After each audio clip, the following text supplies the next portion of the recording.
దగ్గుపాటి రానా గురించి ప్రత్యేకంగా పరిచయం చేయాల్సిన అవసరం లేదు.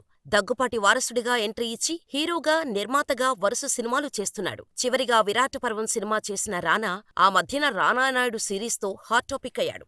త్వరలోనే రానానాయుడు సీజన్ 2 రాబోతోంది. ప్రస్తుతం ఈ సిరీస్ కోసం ఎక్కువగా బాంబేలోనే ఉంటున్నాడు రానా. ఇక సినిమాల విషయానికి వస్తే ఇప్పటికే హిరణ్యకశ్యప ప్రాజెక్ట్ అనౌన్స్ చేయగా తాజాగా ఓ వార్త సోషల్ మీడియాలో వైరల్ అవుతోంది.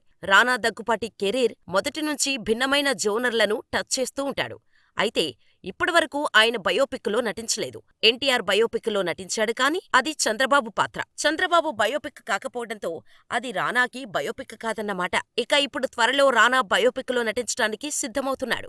బాక్సింగ్ లెజెండ్ మహ్మద్ అలీ బయోపిక్లో రానా నటించబోతున్నాడని ఫిలిం సర్కిల్స్లో ప్రచారం జరుగుతోంది. రానా దీనిని ఇండియన్ వర్షన్గా రూపొందించడానికి చాలా ఆసక్తిగా ఉన్నాడని, ఇప్పటికే కొంతమంది దర్శకులతో చర్చలు జరుపుతున్నాడని వార్తలు వస్తున్నాయి. పాన్ ఇండియా లెవెల్లో రిలీజ్ ఈ బయోపిక్ ను ప్లాన్ చేస్తున్నారట. మహ్మద్ అలీ జీవితం కూడా ఒక సినిమా కథ కంటే తక్కువ ఏమీ కాదు. గతంలో అలీపై పలు హాలీవుడ్ చిత్రాలు రూపొందాయి. ఇప్పుడు ఇండియన్ వర్షన్ తెరకెక్కబోతుందన్నమాట. మరి ఈ సినిమాను ఎవరు డైరెక్ట్ చేస్తారో, మన ఇండియన్ బ్యాక్ డ్రాప్ లో ఎలా రూపొందిస్తారో చూడాలి.